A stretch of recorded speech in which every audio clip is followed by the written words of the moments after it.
জাতীয় নাগরিক পার্টি মানে আমাদের সবচেয়ে কনিষ্ঠ যে রাজনৈতিক দলটা, যার বয়স এখনও 1 মাসও হয়নি, সেই পার্টির ভবিষ্যৎ নিয়ে মানুষের মধ্যে এখন নানা ধরনের কথাবার্তা চলছে। মানে এই পার্টির অন্তিম গন্তব্য আসলে কী হবে, কোথায় যাবে এই পার্টিটা, কী করতে পারবে এই পার্টিটা। অথচ এই পার্টি নিয়ে কিন্তু অনেকের মধ্যেই নানা ধরনের আশাবাদ ছিল। তারা হয়তো ভেবেছিলেন এই পার্টি হয়তো আমাদের নতুন একটা দিক নির্দেশনা দিতে পারবে। যখন আমরা আওয়ামী লীগ বিএনপির বাইরে তৃতীয় কোনো রাজনৈতিক পছন্দ পাচ্ছিলাম না, তৃতীয় কোনো রাজনৈতিক দলকে চিন্তা করতে পারছিলাম না, তখন এই পার্টির উদ্ভব, এই পার্টির যাত্রা আমাদেরকে আশান্বিত করবে, এটাই স্বাভাবিক ছিল। কিন্তু সেটা কিন্তু হোঁচট খাচ্ছে। শুরুতে যখন তারা যাত্রা শুরু করেছিল, আমরা কিন্তু ভেবেছিলাম এই পার্টি হবে একটা নতুন চিন্তার দল, এই পার্টি হবে মেধাবী ছাত্র তরুণদের দল, এই পার্টি হবে একটা সৎ মানুষের দল, এই পার্টি হবে একটা ট্রান্সপারেন্ট দল। কিন্তু আমাদের সেই প্রত্যাশা কিন্তু একেবারে শুরুতে তারা যে জনসভাটা করেছিল সংসদ ভবনের সামনে, সেখানে কিন্তু প্রথম হোঁচটটা খাওয়া শুরু করেছে। তারপর বিভিন্ন ঘটনা, এই 1 মাসের মধ্যে তারা যত কিছু ঘটনা ঘটিয়েছে, আমার বিবেচনায় তার কোনো একটা ঘটনাকে নিয়ে আমি আশাবাদী হতে পারিনি, আমি ভাবতে পারিনি এই তো চাই। বরঞ্চ একাধিক ঘটনা ঘটেছে যা নাকি আমাদের আশাহত করেছে, আহত করেছে। সর্বশেষ যে ঘটনাটা নিয়ে আজকে আলোচনা করব সেটা হলো 2 দিন আগে, গত শুক্রবার, ওনাদের একজন নেতা হাসনাত আবদুল্লাহ যে স্ট্যাটাসটা দিয়েছিলেন সেনাবাহিনীকে নিয়ে, মানে ক্যান্টনমেন্ট নিয়ে, সেটাকে কেন্দ্র করে যা যা ঘটনা ঘটেছে সেটা দিকে আপনাদের একবার তাকান। আমি আজকে সোশ্যাল মিডিয়ায় একটা ফটো কার্ড পেলাম। সে ফটো কার্ডের উপরে লেখা দৈনিক ইত্তেফাক, নিচে লেখা ittifaq.com.bd। আমি জানি না এটা ইত্তেফাকের কিনা, কারণ আমি আসলে অতটা খোঁজ দেওয়ার সময় পাইনি। আমি দেখেছি এবং আমি ইত্তেফাকের নাম নিয়ে বলছি না। যে ফটো কার্ডটা আছে, আমি তাহলে ফটো কার্ডে কী লেখা আছে সেটা আপনাদের দেখাচ্ছি। কী লেখা আছে? 4 জন নেতার ছবি দেওয়া হয়েছে। এই 4 জনই হলো এই জাতীয় নাগরিক পার্টির।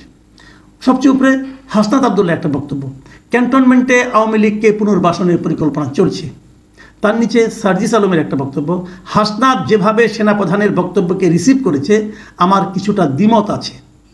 তার নিচে আব্দুল হান্নান মাসউদের একটা মন্তব্য, হাসনাত বা সার্জিস 2 জনের একজন মিথ্যা বলছেন।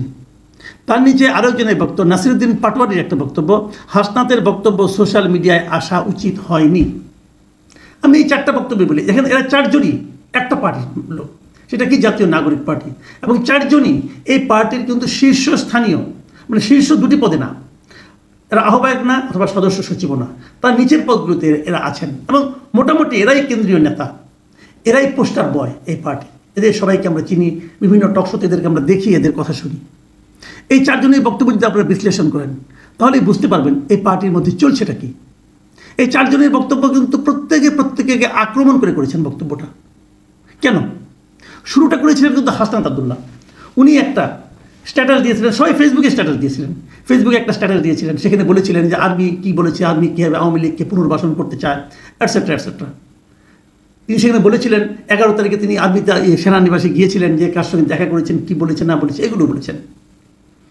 আর হাসনাত আবদুল্লাহর এই বক্তব্যের প্রেক্ষিতে নাসিরুদ্দিন পাটোয়ারি বলছিলেন যে এই বক্তব্যটা সোশ্যাল মিডিয়ায় আসা ঠিক হয়নি, এবং উনি আরেকটা কথা বলেছেন সেখানে, যে এই বক্তব্যটা শিষ্টাচার বিবর্জিত। তারপরে আবার সার্জিস আজকে একটা স্ট্যাটাস দিয়েছেন, সেখানে উনি অনেক লম্বা স্ট্যাটাস দিয়েছেন, ওটা আমি আপনাদের একটু পরে শোনাবো যদি সময় পাই। সেখানে তিনি যে কথাটা বলেছেন, উনি কিন্তু হাসনাতের অনেক বক্তব্যের সঙ্গে একমত হননি। সেই পয়েন্টগুলো আমি আসবো। এবং তার প্রেক্ষিতে হান্নান মাসুদ বলেছেন, এই যে একমত হননি হাসনাতের সঙ্গে সার্জিস, এইখানে যে বিরোধটা, এই বিরোধে নিশ্চিতভাবে বোঝা যাচ্ছে যে 2 জনের মধ্যে যে কোনো একজন মিথ্যা বলেছেন। মানে সবচেয়ে নিরাপদ জায়গায় আছেন কিন্তু হান্নান মাসুদ। কথাটা সত্য যে একই বিষয়ের উপর 2 জন লোক যদি 2 কথা বলে, তো একজন তো মিথ্যা অবশ্যই বলছেন, কোনো সন্দেহ নাই। তো উনি সবচেয়ে নিরাপদ জায়গায় একটা মন্তব্য করেছেন। কিন্তু আমার প্রশ্নটা হলো, এই মন্তব্যগুলি এখন বাইরে হলো কেন? এই মন্তব্যগুলো পাবলিক হচ্ছে কেন? এই প্রশ্নটা কিন্তু খুব জরুরি। আমি বরং সার্জিসের যে বিশাল স্ট্যাটাসটা, সেটা সম্পর্কে আপনাদের একটু ধারণা দিতে চাই। এটা কিন্তু অনেক বড় স্ট্যাটাস, প্রায় 839 ওয়ার্ডের আমি একটা স্ট্যাটাস পেয়েছি। তার মানে বিশাল একটা স্ট্যাটাস। করতে এত বড় স্ট্যাটাস সাধারণত আমি কখনো দিইনি আমার জীবনে। তো সেখানে উনি কী লিখেছেন, অনেক কথা লিখেছেন, যে সেই দিন হাসনাতের সঙ্গে সার্জিস বলছেন যে আমিও ছিলাম, আমাদেরকে কেউ ডাকেনি, আমরা বরং সেনাপ্রধানের সঙ্গে দেখা করতে চেয়েছিলাম, সেই জন্য আমাদের সঙ্গে দেখা হয়েছে, সেনাপ্রধান ছিলেন, আমরা ছিলাম, সেখানে অনেক কথা হয়েছে। এবং সেই কথাগুলোকে আমি একটু পড়ে শুনি একটা লাইনটা, যে রিফাইন্ড আওয়ামী লীগের জন্য চাপ দেওয়ার, কমার মধ্যে চাপ দেওয়ার যে বিষয়টি এসেছে, সেখানে চাপ দেওয়া হয়েছে এমনটি আমার মনে হয়নি।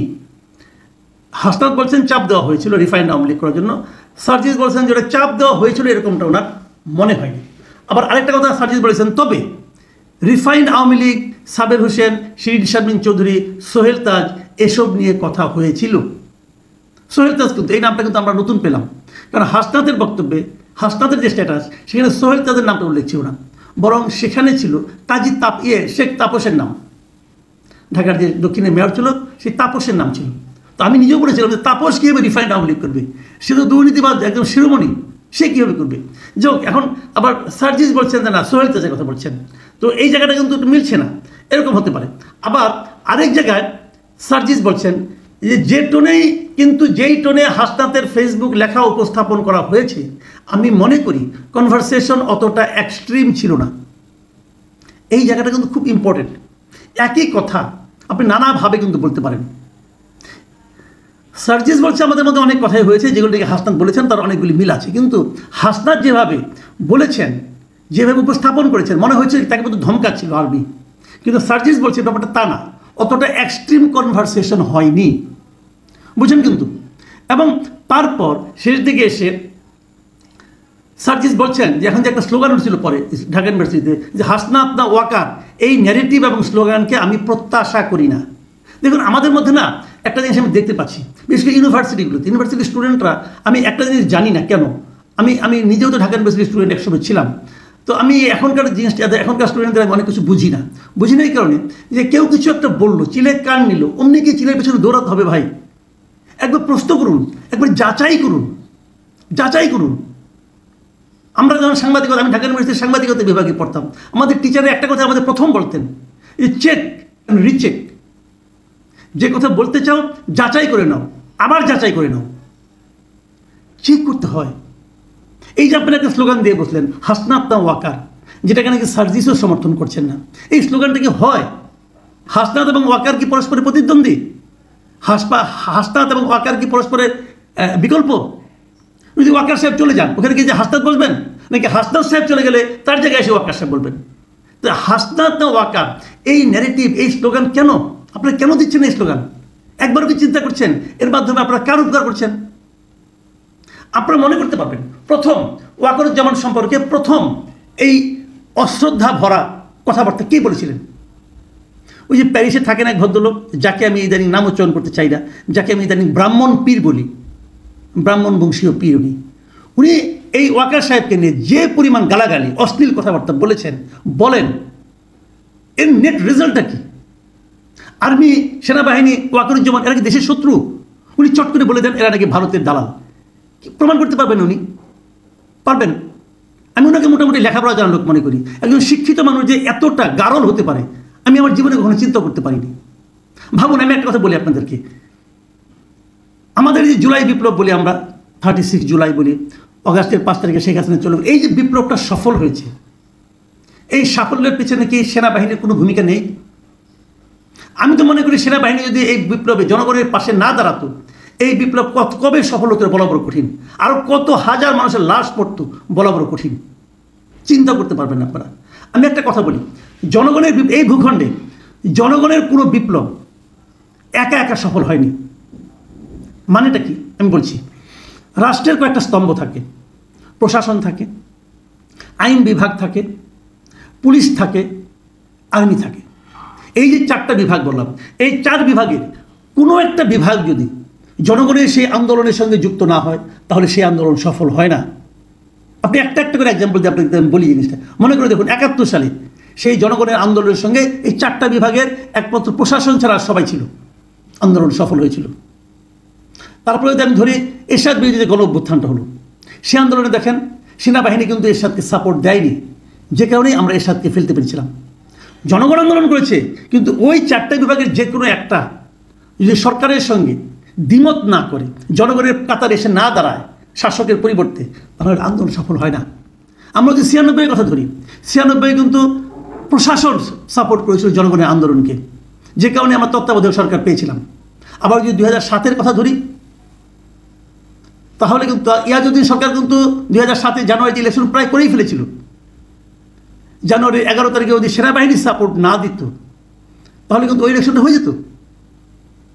কাজেই কোনো না কোনো একটা পার্টকে সাপোর্ট দিতে হয়, হয় 96 প্রশাসনকে সাপোর্ট দিতে হয়, না হলে 91 আর্মিকে সাপোর্ট দিতে হয়, না হলে 2007 আর্মিকে সাপোর্ট দিতে হয়, না হলে 71 প্রশাসন ছাড়া সবাইকে সাপোর্ট দিতে হয়। এবং এবারও তাই হয়েছে। এবারও আর্মি জনগণের আন্দোলনের সঙ্গে ছিল। ভাবুন তো একবার, যদি ওয়াকারুজ্জামান না থেকে এখানে যদি শফিউদ্দিন সাহেব আগের যিনি ছিলেন তিনি যদি থাকতেন আর্মি চিফ, হতো আন্দোলনটা এভাবে? আর্মি ভূমিকা পালন করতো? আর্মি কিন্তু একই থাকতো। কাজে আর্মিতে কে আছে? অথবা যদি এর আগে আজিজ সাহেবের কথা বলি, উনি থাকলে কি এভাবে সাপোর্টটা পেতাম আমরা? আর্মি কিন্তু এক আছে। নাইটাকে চেঞ্জটা কোথায়? কমান্ডে, কমান্ডের চেঞ্জ। সেক্ষেত্রে আমি তো বলবো আর্মি যে জনগণের সঙ্গে ছিল এর জন্য তো all credit goes to Wakeruzzaman. তার বিরুদ্ধে এখন আপনার অভিযোগ তুলছেন সে শেখ হাসিনার আত্মীয়। তো শেখ হাসিনার আত্মীয় হয়েও তো উনি শেখ হাসিনাকে সাপোর্ট দেননি, জনগণের পক্ষে দাঁড়িয়েছেন। তাকে প্রতিপক্ষ বানায়েন না। ওই পীর সাহেব কি বললো সেটা শুনে নাইচেন না প্লিজ। দেশটাকে অস্থিতিশীল বানায়েন না। আমি বুঝি এগুলি কেন হচ্ছে। এগুলি হচ্ছে একটা মাত্র কারণে, যে একটা আওলা ঝাওলা বাধাইয়া নির্বাচনটাকে পিছিয়ে দেওয়ার জন্য। আমি আর কোনো কারণ দেখি না। আর এতে ফলটা কি দাঁড়াচ্ছে? এটা করতে যে খোদ এই নতুন পার্টিটার মধ্যে একটা অন্তর্দ্বন্দ্ব তৈরি হচ্ছে। আজকে আরও দেখতে পাচ্ছি এই পার্টির